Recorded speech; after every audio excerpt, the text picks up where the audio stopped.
نحمده ونستعينه ونستغفره ونؤمن به ونتوكل عليه ونعوذ بالله من شرور أنفسنا ومن سيئات أعمالنا من يهده الله فلا مضل له ومن يضلل فلا هادي له وأشهد أن لا إله إلا الله وحده لا شريك له وأشهد أن محمدا عبده ورسوله قال الله تبارك وتعالى في كلامه المجيد وفرقانه الحميد له معقبات من بين يديه ومن خلفه يحفظونه من أمر الله إن الله لا يغير ما بقوم حتى يغيروا ما بأنفسهم وإذا أراد الله بقوم سوءا فلا مرد له ما لهم من دونه من وال قال رسول الله صلى الله عليه وسلم أعمالكم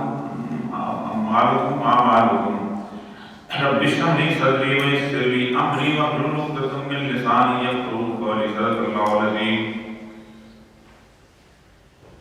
حضرات گرامی، آج جس دور سے ہم گزر رہے ہیں اس دور میں عموماً بے شمار لوگ اللہ تبارک و تعالیٰ سے شکوہ گناہ ہوتے ہیں، اور میری اکثر جو جمعہ کی گفتگو کا یہی موضوع ہوتا ہے جو اقبال کا وہ مشہور شعر ہے کہ رحمتیں ہیں تیری اغیار کے کاشانے پر برف گرتی ہے تو بیچارے مسلمانوں پر، ایسا ہمارے ساتھ کیوں ہے اور کیا ہے؟ یہ کائنات اللہ تبارک و تعالیٰ نے ایک ترتیب کے ساتھ بنائی ہے، اور اس کائنات کے حسن ترتیب میں اس نے کچھ اصول بتائے ہیں جن کے بارے میں اللہ کہتا ہے کہ لا تبدیل لخلق اللہ، اللہ تعالیٰ کی جو ہے وہ خلق ہے وہ تبدیل نہیں ہوتی، اللہ تعالیٰ جو ہے اپنی فطرت کو تبدیل نہیں کرتا، کیونکہ اس نے ایک سسٹم کے تحت اس کائنات کو تخلیق کیا ہے، اور یہی تخلیق کی وجہ ہے کہ جس کی وجہ سے اللہ تبارک و تعالیٰ نے انسان کے لیے اس دنیا کو خوبصورت بنایا۔ سورہ کہف کی بڑی مشہور آیت ہے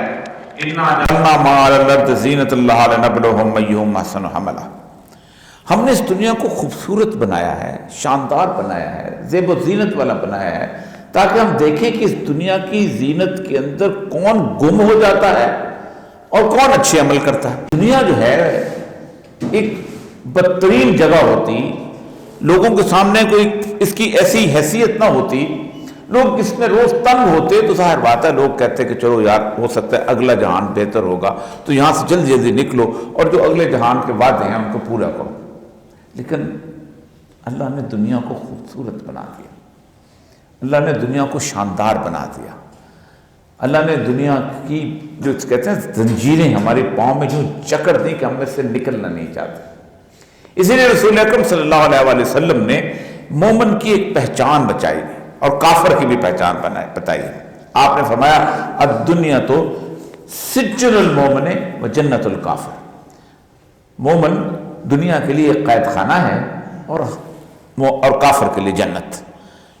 قید خانے میں جو آدمی ہوتا ہے وہ وقت گزارتا ہے، اس کو جو مل جائے کھا لیتا ہے، جتنی پرواز اس کو ہوتی ہے اتنی وہ کرتا ہے، اس سے زیادہ پرواز کرنے کی کوشش نہیں کرتا۔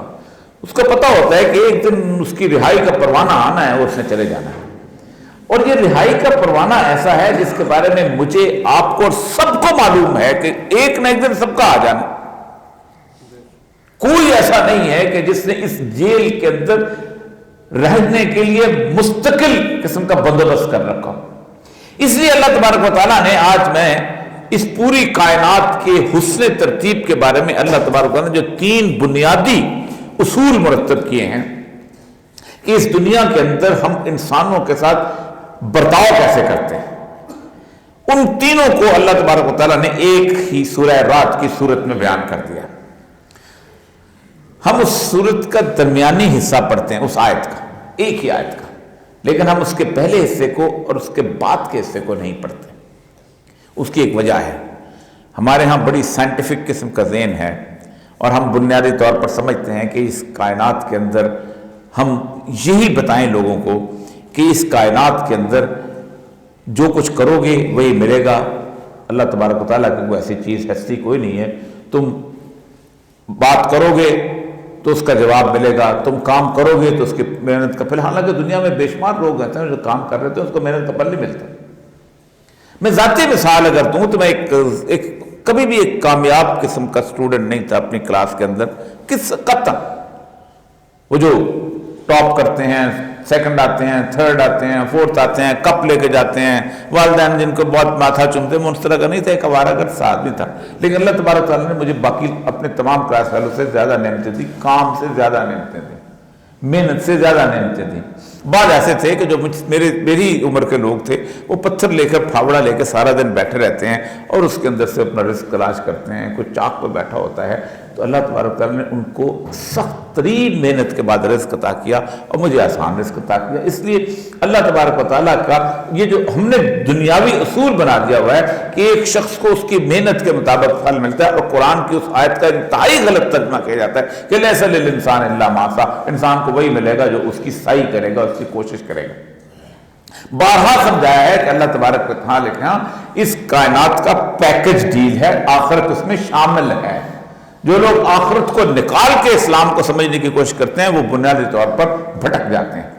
تو یہاں اللہ کہتا ہے کہ دیکھیں، ایک دنیا میں امتوں پر ایک مقام ہوتا ہے، انسانوں پر ایک مقام ہوتا ہے، لہو معقبات من بین یدیہ ومن خلفہم یحفظونہ من امر اللہ، کہ جب تم میری بندگی کرتے رہتے ہو، میری فرما برداری کرتے رہتے ہو، میرے اصولوں کو نافذ کرتے رہتے ہو، جب جو کچھ چیز ہم نے کہا اس کے مطابق چلتے رہتے ہو، جو اصول میں نے وضع کیے دنیا کے اندر ان کے اوپر قائم رہتے ہو، جب تم نیکی کے راستے پہ ہوتے ہو، اور نیکی یہ نہیں ہے کہ تم مسجد میں آ کے نماز پڑھ لی، نیکی یہ نہیں ہے کہ تم نے روزہ رکھ لیا، نیکی یہ نہیں ہے کہ تم حج کر آئے، نیکی یہ نہیں ہے کہ تم نے صبح تسبیح پکڑی اور اس کے بعد شام تک تسبیح اور تحلیل کرتے رہے، نہیں۔ اللہ کہتا ہے لیس البر ان تولوا وجوہکم قبل المشرق والمغرب، تم کیا سمجھتے ہو کہ نیکی یہ ہے کہ منہ مشرق کی طرف کر لیا یا منہ مغرب کی طرف؟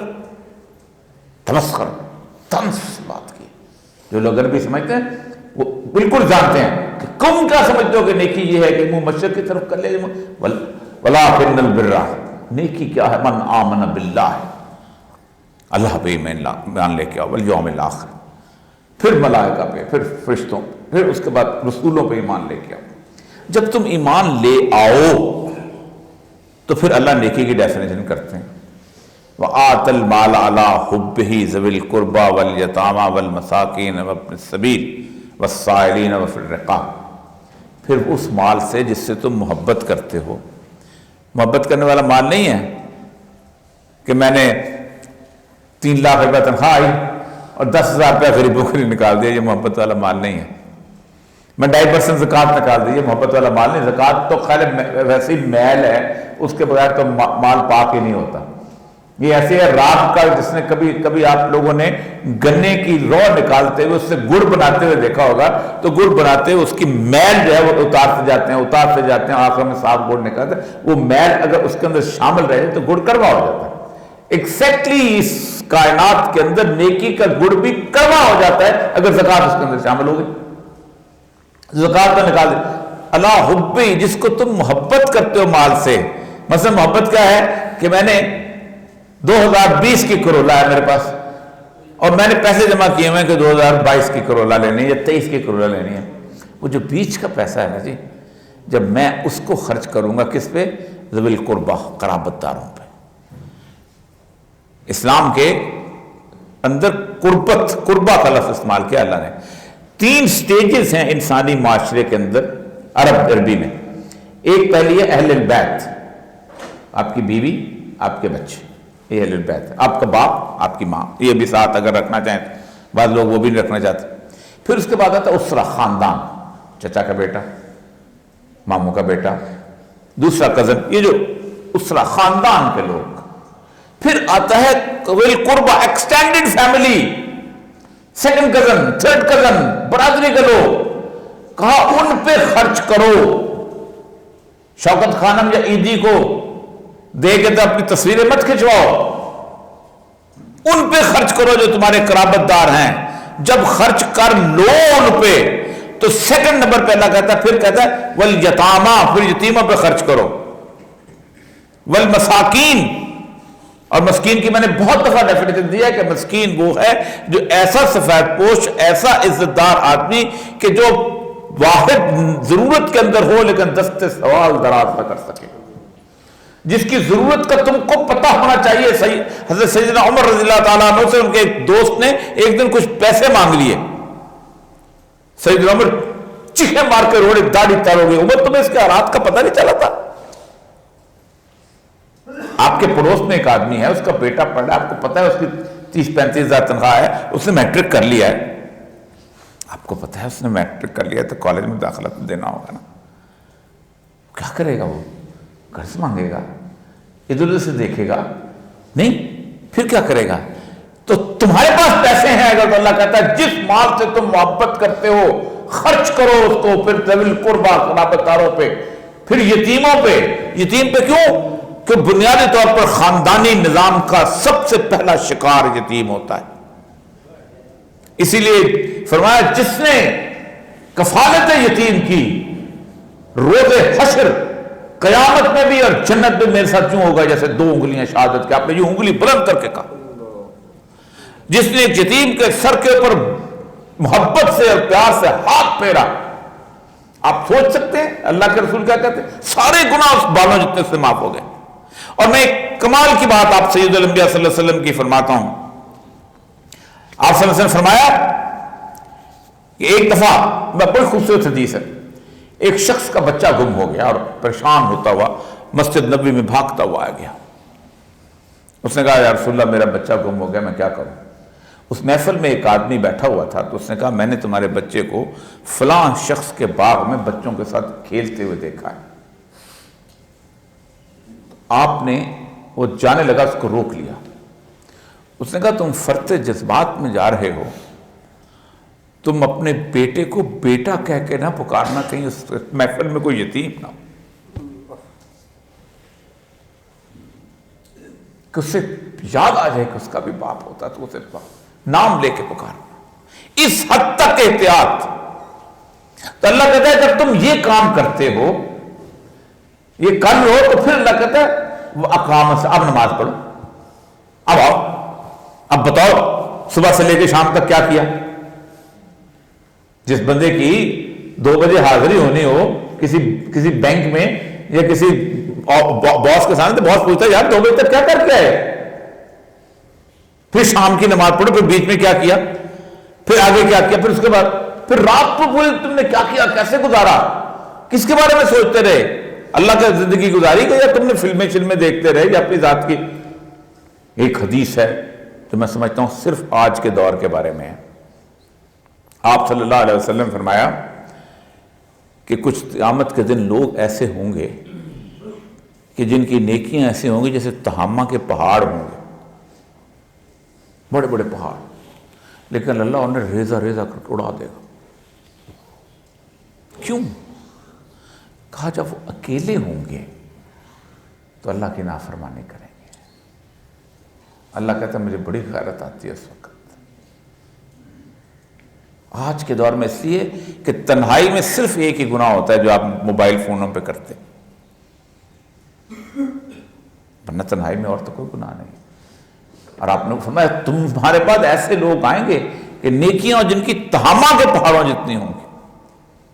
آپ اکیلے ہوں گے، آپ نے کچھ لگا لیا، کچھ دیکھ لیا، ٹی وی پہ دیکھ لیا، کوئی کسی کی غیبت جو ہے وہ لکھنا شروع کر دی، کچھ کر دی۔ تنہائی کا گناہ، تنہائی کا آنسو ایسا ہے کہ اگر ایک دفعہ کسی شخص کا آنسو، اللہ کے رسول فرماتے ہیں کہ تنہائی میں اللہ کے خوف سے نکلا اور وہ پورے اس کے گالوں پہ بہہ گیا، اللہ نے اس چہرے پر دوزخ مستقل حرام کر دی۔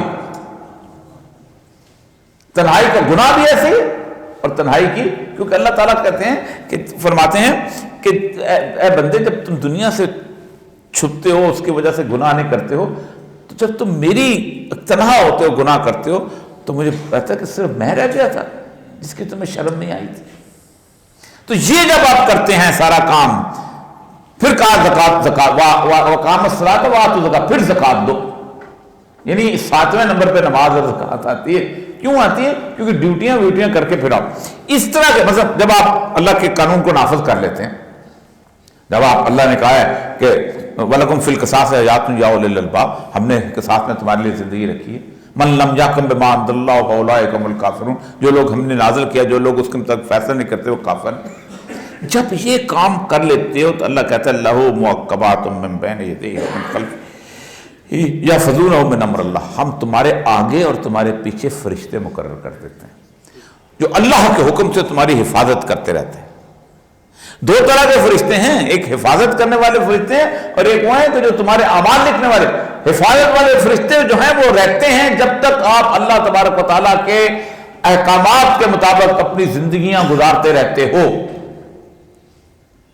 لیکن جب تم اس کام سے نکل جاتے ہو اور تمہارے اندر بے روی آ جاتی ہے، تم نے اللہ کے قوانین بھی نافذ نہیں کرتے ہو، تم یتیموں کی پرورش بھی نہیں کرتے ہو، تم قربا کو مدد بھی نہیں دیتے ہو، تم اور بھی وہ نیکیوں کے کام ہیں جو نہیں کرتے ہو، تم فحاشی، عریانی، بے حیائی، غیبت، وہ ساری برائیوں کے اندر پڑ جاتے ہو، تو پھر اللہ کہتا ہے کہ ہم تھوڑی دیر رک جاتے ہیں اور ایک مہلت دیتے ہیں. یہ وہ آیت ہے جس کو ہم بہت پڑھتے ہیں، ہمارے سارے اسکولوں میں لکھی ہوتی ہے، ہمارا سارا سیکولر لبرل جو اس آیت کو بڑا پڑھتا ہے نکال کے. یہ آیت کا درمیانہ حصہ ہے، آیت پوری نہیں. آیت پوری شروع ہوتی ہے کہ ہم ایک زمانہ تم پہ ایسا آتا ہے کہ اللہ کے حکم سے تم پہ حفاظت کے لیے فرشتے مقرر ہوتے ہیں. اللہ فرماتے ہیں ان اللہ لا یغیر ما بقوم حتی یغیروا ما بانفسہم. جب تم پھر بدلنا چاہو اپنے آپ کو، تم پریشان ہو جاؤ، تم تکلیف میں آ جاؤ، تم مصائب و آلام میں آ جاؤ، تم بحیثیت قوم بدلنا چاہو تو پھر ہم تمہاری حالت بدل دیتے ہیں. اور بحیثیت قوم بدلنے کی مسئلہ یہ ہے کہ تمہارے اندر وہ ساری کی ساری صلاحیتیں پیدا ہو جائیں کہ جو ایک آدمی کو بدلنے کی خواہش، بدلتے آپ خود نہیں ہو، یہ پھر یاد رکھیں. ہدایت آپ خود نہیں لیتے ہو، ہدایت آپ کو پیغمبر بھی نہیں دیتے ہیں. لست علیہم بمسیطر، ہے نبی ہم نے تمہیں ان کا داروغہ بنا کے نہیں بھیجا، ہم جس کو چاہتے ہیں ہدایت دیتے ہیں. یضل بہ کثیر ویہدی بہ کثیرا، یہیں سے اسی قرآن سے اللہ کہتا ہے کہ میں بے شمار لوگ جو ہیں وہ ہدایت پاتے ہیں، بے شمار لوگ جو ہیں گمراہ ہوتے ہیں. ما یضل بہ الا الفاسقین، لیکن ہم فاسقین کو ہدایت نہیں کرتے. فاسقین کون ہیں؟ وہ جو اللہ کے ساتھ میثاق کیا ہوا ہے اس کا انکار کرتے ہیں، یا وہ ہے کہ جو جن باتوں سے اللہ نے بہت بڑے فسق بتایا، جن رشتوں سے اللہ نے جوڑنے کے لیے کہا ان کو کاٹ دیتے ہیں. میں تے اپنے پرا دی شکل نہیں دیکھنا چاہتا، میں نہ کیتا کی، میری تو اپنا سالے نے یہ کر دیا. قطع رحمی کا عجیب و غریب تعلق 3 دن سے زیادہ کا نہیں ہے. فرمایا اگر تم سمجھتے ہو کہ تمہارا کوئی معاملہ ایسا ہے آپس میں تو کھانا کھلاؤ، دعوت کرو، کھانا کھلاؤ. بیوی اور سیدہ عائشہ کہتی ہیں کہ رسول اکرم صلی اللہ علیہ وسلم نے مجھے کہا کہ جب میاں بیوی آپس میں ناراض ہو جائیں تو بیوی کے منہ میں نوالا ڈالو، اللہ تعالیٰ ان کے اندر سے رنجشیں ختم کر دے گا. کیسا حسین نبی ہے. پھر اللہ کہتے ہیں کیا ہے، ان اللہ لا یغیر ما بقوم حتی. اب ہم تبدیلی کی خواہش، آج کل ہم لوگ کہتے ہیں نا تبدیلی کیسے آتی ہے، تبدیلی ایسے نہیں آتی. تبدیلی اللہ تبارک، کیونکہ یہ ہم پہ پستی اللہ تبارک و تعالیٰ کیسے پستی آتی ہے. اللہ فرماتے ہیں، جو میں نے بار بار آیت کئی دفعہ آپ کو سنائی ہے کہ افتؤمنون ببعض الکتاب وتکفرون ببعض، تم کتاب کے کچھ حصے کو مانتے ہو اور کچھ حصے کو نہیں مانتے ہو. فما جزاء من یفعل ذلک منکم الا خزی فی الحیات الدنیا، کہ جو لوگ کتاب کے ایک حصے کو مانیں گے ایک حصے کو نہیں مانیں گے، اللہ تبارک و تعالیٰ کہتا ہے کہ میں ان کو دنیا کے اندر ذلیل اور رسوا کر دوں گا. ماننے والے کو کرے گا، نہ ماننے والے کو نہیں ہے. جو اس کی نوکری میں آئے گا، جو اس کی فارم فل کرے گا، جو اس کی کلب کی ممبرشپ لے گا، پھر نافرمانی کرے گا نہیں، ورنہ تم جو مرضی کرتے رہو. اور دوسری اہم چیز جو کہ زبردست، ومن اعرض عن ذکری فإنہ لہ معیشۃ ضنکا ونحشرہ یوم القیامۃ اعمی. اللہ اکبر. جس شخص نے میرے ذکر سے آراز کیا، ذکر ہم کہتے ہیں تسبیح نہ، انا نحن نزلنا الذکر وانا لہ لحافظون. قرآن کو اللہ کہتا ہے ذکر، یہ میں نے ذکر نازل کیا اور اسی کی ہم حفاظت کرتے ہیں. الذین یذکرون اللہ قیاما وقعودا وعلی جنوبہم، میرے بندے میرا ذکر کرتے رہتے ہیں بیٹھے ہوئے، چلتے پھرتے، پہلے کو لیٹتے ہوئے، ویتفکرون فی خلق السماوات والارض، اور اس کائنات کے اندر غور و فکر کرتے رہتے ہیں جو ہم نے تخلیق کی۔ یہاں پر جس نے میرے ذکر سے آراز کیا، یعنی اس ذکر کے مطابق اپنے آپ کو نہیں ڈھالا، اپنے معاشرے کو نہیں ڈھالا، اپنی اولاد کو نہیں ڈھالا، اپنے تعلقات کو نہیں ڈھالا، اپنے پیسے کو اس کے مطابق خرچ نہیں کیا، فَإِنَّ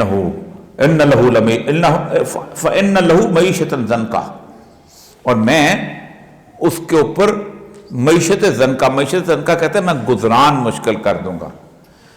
پیسے ہیں جیب میں، یار گیس نہیں آ رہی، پیسے ہیں، کوئی یار مجھے دوائی لا دو، آج تو ڈالر نہیں مل رہے کہ باہر دوائی کا را مٹیریل لا سکے، گزران مشکل کر دوں گا میں تمہاری، تم سرمایہ رکھو گے اور چین سے اور سکون سے زندگی نہیں گزار سکو گے، تم سے سکون چھین لوں گا۔ معیشت ضنکا، تمہاری معیشت جو ہے وہ اس طرح کی کر دوں گا کہ تمہیں اس سے کسی طور پر سکون نہیں ملے گا۔ اور یہاں بات رکتی نہیں ہے، وَنَحْشُرُهُمْ يَوْمَ الْقِيَامَةِ أَعْمَىٰ، اور قیامت میں تمہیں اندھا اٹھاؤں گا۔ کیوں اندھا اٹھائے گا اللہ؟ مان کر ان کا انکار کرتے ہو۔ کفار کی اور مشرکین کی اور نافرمانوں کی کیٹیگری الگ ہے، میرا حساب الگ ہے، میں نے اس کی فرما روائی کو، اس کی بادشاہت کو، اس کے مالک الملک ہونے کو مانا ہے، میں نے مانا ہے کہ میری زندگی کا پروردگار وہ ہے، میں نے مانا ہے کہ میری زندگی کا حاکم وہ ہے، میں نے جانا ہے کہ زندگی کا مالک وہ ہے، میرے مالک کوئی اور ہیں، میرے حاکم کوئی اور ہے، میرے آئیڈیل کوئی اور ہے۔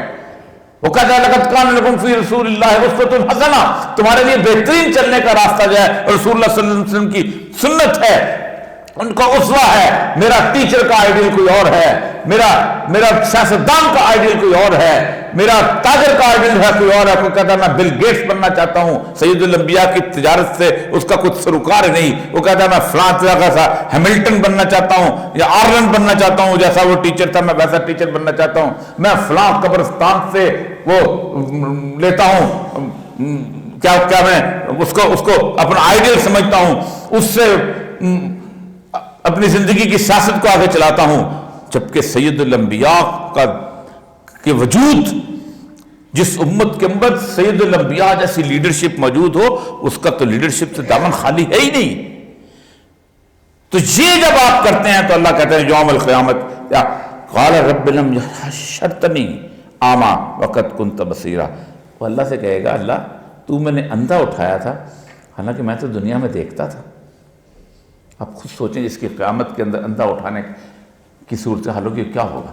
یہ کیفیات میں اللہ تبارک و تعالیٰ کہتا ہے کہ ہم جب اس دوران آپ کو احساس ہو جائے بحیثیت انسان بھی اور بحیثیت قوم، یہ بیسیکلی قوموں کی بات آپ نے کی، اللہ نے کہتا ہے بحیثیت قوم اجتماعی طور پر، اس کی سب سے بڑی مثال جو ہے سیدنا یونس علیہ السلام کی قوم کی ہے کہ سیدنا یونس علیہ السلام کی قوم پہ اللہ تعالیٰ نے کہا کہ عذاب جو ہے اٹل ہو گیا، اور سیدنا یونس علیہ السلام جو تھے وہ قوم کو بتا کے تو سوچا کہ اب تو عذاب آنے والا ہے تو میں نکل جاؤں، تو انہوں نے اللہ پر اتنی سی چھوٹی سی ٹھیک وہ جسے کہتے ہیں بالکل ایک ذرا سے دیر کے توکل نہیں کیا، وہ نکل گئے۔ جب وہ نکلے تو ان کو احساس ہوا کہ پیغمبر اب نہیں، اب تو عذاب آ گیا۔ پوری قوم بحیثیت مجموعی سجدے میں گر گئے، اور اللہ نے ان کا تو عذاب ٹال لیا، بلکہ اللہ نے کہا کہ میں نے ان کی زندگی میں وسعت دے دی تاکہ وہ مزید دنیا سے لطف اندوز ہوں۔ اور اللہ قرآن میں کہتا ہے کہ کوئی قوم ایسی کیوں نہیں ہو جاتی جیسے یونس کی قوم تھی۔ اور یونس علیہ السلام کو تاریکی میں جہاں پڑھتے تھے لا الہ الا انت سبحانک انی کنت من الظالمین، یہ 2 سٹیج ہے۔ تیسری سٹیج سے پناہ مانگا کرو، کیونکہ ہم جو ہیں لگتا تو ہے ہم چاہتے ہیں تبدیلی کے لیے، لیکن اگر تیسری سٹیج آ گئی تو پھر راستہ کوئی نہیں ہے۔ وہ سٹیج کمال کی ہے۔ وَإِذَا أَرَادَ اللَّهُ بِقَوْمٍ سُوءًا، جب اللہ کسی قوم کے بارے میں کسی آفت کو لانے کا ارادہ کر لیتا ہے، کہتے ہیں یا تو یہ تو بدلتے بھی نہیں ہیں، نہ بدلنے کی خواہش رکھتے ہیں، بدلنا آپ کا کام نہیں، بار بار کہا ہے خواہش ہدایت آپ کا نہیں ہے، خواہش. اہدنا الصراط المستقیم، اے اللہ ہمیں رستے پہ چلا، دکھا نہیں ہے ترجمہ اس کا، چلا، پکڑ کے چلا. کیونکہ مانگ رہے ہیں یار ہمیں چلا، ہمیں نہیں پتا، ہمیں اندازہ نہیں ہے اس چیز کا. اور پھر مثال بھی دے دی کہ صراط المستقیم الذین یؤمنون کہ کون سے لوگ ہیں انعمت علیہم، جن پہ تمہاری نعمتیں ہوئی. اب آتے ہیں کہ جس ارادہ کر فلا مرد لہ، پھر وہ بدلتا نہیں ہے، اس کو ٹالنا مشکل ہو جائے، ٹال نہیں سکتے ہو تم. اللہ جب آفت نازل کرتے تو پھر بار بار اس آیت کو، سورہ مائدہ کی آیت کو بار بار کے 3 طریقے ہیں اللہ تعالیٰ کے عذاب کے، جو بار بار اللہ تعالیٰ نے اس کے بارے میں رسول اکرم صلی اللہ علیہ وسلم جب اس آیت کا نزول ہوا ہے، کل هو القادر علی جبس عذاب منکم فوقکم، کہ اے نبی ان سے کہہ دو کہ وہ قادر ہے اس چیز پر کہ تم پر عذاب نازل کرے تمہارے سروں کے اوپر سے. اب اس کو کوئی ٹال سکتا ہے؟ یہ بارش کا عذاب جو آیا ہے، اتنے دنوں کی بارش ہوئی ہے، اب پورے کا پورا سندھ ڈوبا ہوا ہے نا، کہ نہیں ڈوبا ہوا؟ وَتَحْتِ أَرْجُلِكُمْ، اور تمہاری پاؤں کے نیچے سے زلزلہ آتا ہے تو شراب بھی پی رہا ہو، زنا بھی کر رہا ہو تو لا الہ الا اللہ محمد رسول اللہ کہتے ہوئے بھاگتا ہے بھائی. ہم نے تو 2005 کا زلزلے میں دیکھا ہے جیسے لوگ بھاگے ہیں. اور آگے کیا وَيَلْبِسُكُمْ شِيَعًا، یہ بہت خوفناک عذاب ہے جو ہمارے درمیان موجود ہے. ہم تمہیں گروہوں میں تقسیم کر دیں، وَيَجْزِيكَ بَعْضُكُمْ بَعْضًا بَعْضًا، اور تمہیں ایک دوسرے سے لڑوا کر، ایک دوسرے کا خون بہا کر تمہارے درمیان تمہیں طاقت کا مزہ چکھائیں ایک دوسرے کا. شیعہ سنی لڑے گا، وہابی بریلوی لڑے گا، بریلوی دیوبندی لڑے گا، بلوچ پٹھان لڑے گا، پٹھان بلوچ لڑے گا، پنجابی سرائکی لڑے گا، سرائکی پنجابی لڑے گا، سب لڑیں گے. یلبسکم شیعاً، اور دل کون جوڑتا ہے؟ میں رب. الف بین قلوبہم، میں جوڑتا ہوں تمہارے دلوں کو. ہم جوڑتے نہیں جوڑتے. وما لہم من دونہ من وال، اور پھر تمہارا کوئی بھی اس دنیا کے اندر حامی و ناصر نہیں ہوتا جب ہم عذاب نازل کریں. تو یہ 3 بنیادی طور پر سٹیجز ہیں. اب اس پہ آپ اپنے آپ کو جانچ لیں کہ ہم کس سٹیج سے گزر رہے ہیں.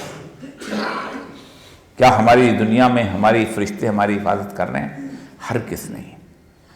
ہماری حالت تو بالکل وہ ہے جو رسول اکرم صلی اللہ علیہ وآلہ وسلم نے ایک حدیث میں صحابہ سے بیان کی. فرمایا تم پر ایک زمانہ ایسا آئے گا کہ پوری دنیا کی اقوام ایسے ہوں گی کہ جیسے بھوکے بھیڑیوں کی طرح تم پر ٹوٹ پڑیں گی، بھوکے بھیڑیوں کی طرح. صحابہ نے پوچھا یا رسول اللہ کہ ہماری تعداد میں کچھ کمی ہو جائے گا، ہم تھوڑے ہوں گے، یعنی اتنے سارے بھیڑیے. کہا تمہاری تعداد اتنی زیادہ ہوگی کہ اس کی گنتی ممکن ہے. پھر پوچھا صحابہ نے یا رسول اللہ پھر ایسی کیا بات ہے؟ فرمایا لیکن تمہاری حیثیت ایسی ہوگی جیسے پانی کے اوپر بہتے ہوئے خس و خاشاک ہوتے ہیں، تنکے جیسے پانی میں بہتے ہیں. لیکن تم میں ایک مرض آ جائے گا جسے وہن کہتے ہیں. صحابہ نے پوچھا یا رسول اللہ وہن کیا ہوتا ہے؟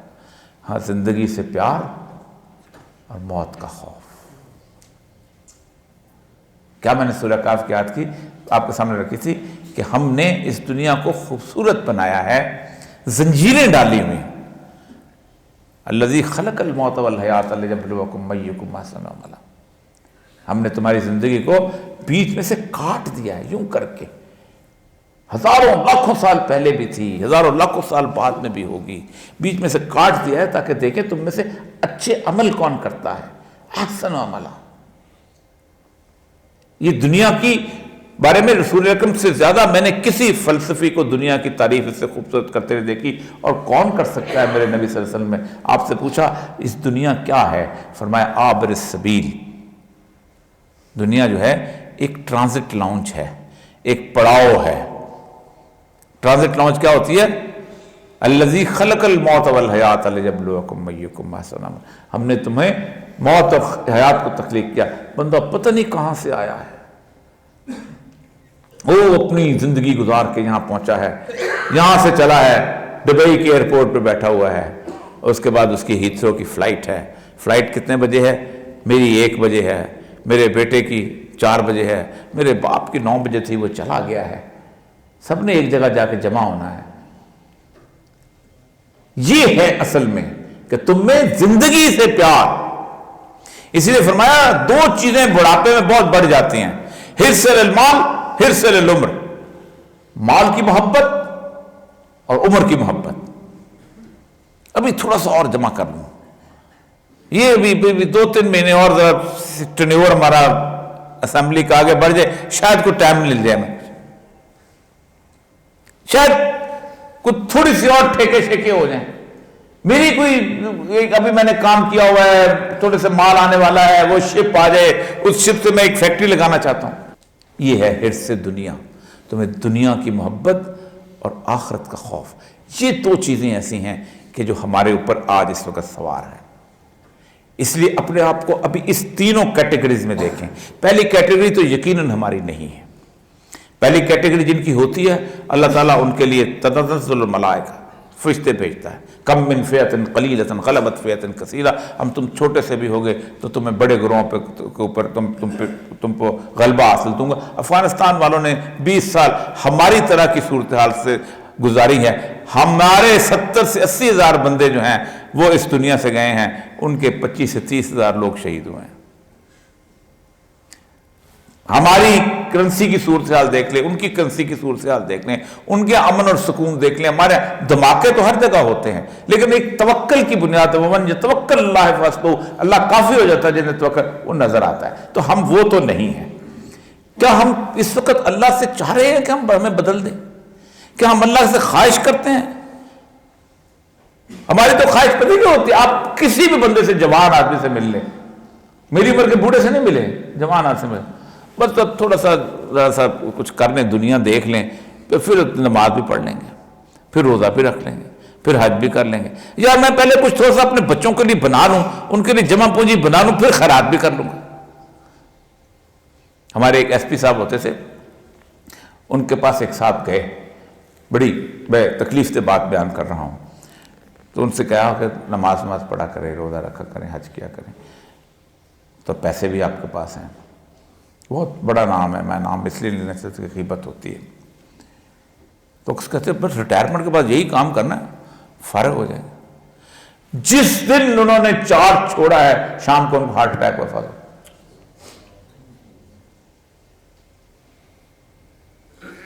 زاں پیشتر کے بانگ برایت بلان امان، اس سے پہلے کہ آواز آئے بلند ہو کہ فلاں شخص اب دنیا میں نہیں رہا، کچھ کر لو۔ اور یاد رکھو، کرنا یہ نہیں ہے کہ میں اور آپ یہاں آگے نماز پڑھ کے چلے گئے، نیکی اور پھر اس دنیا میں اللہ کے غلبے کی، اللہ کی حاکمیت کا اعلان آپ کیسے کرتے ہیں؟ اللہ کی حاکمیت کا اعلان کم از کم اتنا ضرور کرو کہ منکر کو دیکھ کے تمہارے دل کے اندر کراہت ضرور پیدا ہو۔ اگر آپ کوئی سودی بینک دیکھتے ہیں تکلیف میں آ جائیں، اگر کوئی آپ کم لباس والی عورت دیکھتے ہیں تو کم از کم تلذذ کی نظر سے نہ دیکھیں۔ رسول اکرم کی ایک حدیث سناتا ہوں، ویسے نارملی میں ایسی حدیثیں سنایا نہیں کرتا ہوں، کوئی طارق جمیل صاحب اللہ تعالیٰ ان کو خوش رکھے وہ سناتے ہیں۔ لوگ کہتے ہیں کہ آپ صلی اللہ علیہ وسلم کہ جب ایک آدمی ایک عورت کو دیکھنے سے کی بجائے اس کو نظر پھیر لیتا ہے تو اللہ تعالیٰ اس سے کئی خوبصورت حور جو ہے وہ جنت میں اس کے لیے تخلیق کر دیتا ہے اسی لمحے۔ آپ خود دیکھیں کہ باقی کو چھوڑ دیں، جو خاص طور پہ جنت کی بیسی ہے کہ جو چیز تم چاہو گے تمہیں ملے گی، تو کیا کچھ ہوگا اور کیا کیسے کر، تو ایک پیکج ہے پورے کا پورا، آخرت اور دنیا۔ اس پیکج کو، آخرت کو نکال دو گے، دنیا سمجھ نہیں آئے گی اور نہ دین سمجھ آئے گا۔ وآخر دعوانا الحمدللہ رب العالمین۔